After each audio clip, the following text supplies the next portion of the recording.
November 2023, information was received by police station Hazen from reliable sources regarding illegal trafficking of Rohingya women and subsequently selling them to various people in the area in lieu for money by marrying them.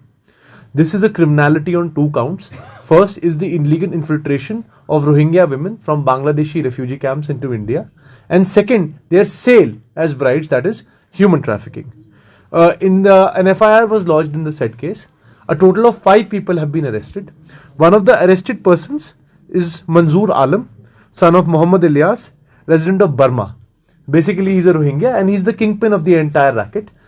In the said case, 2 Rohingya women were found to be married and necessary legal action as per law has been initiated in the said case.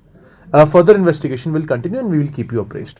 Case में हमने जो पाया है उसमें 2 criminality के counts हैं कि ये लड़कियां पहले तो बांग्लादेश में जो रेफ्यूजी कैंप्स हैं वहां से ये रोहिंग्या लड़कियां लाई जाती हैं, उनको फिर शादी के तौर पे बेचा जाता है कि इनकी शादी करवाई जाती है पैसे के एक्सचेंज में। ये बेसिकली बुनियादी तौर पे ह्यूमन ट्रैफिकिंग के ऑफेंसेस है और इलीगल इन्फिल्ट्रेशन के ऑफेंसेस है। इन 2 काउंट्स में इस पर्टिकुलर केस में क्रिमिनलिटी बनती है। बाकी आगे की इन्वेस्टिगेशन आगे की चीजें जरूर बयां करेगी।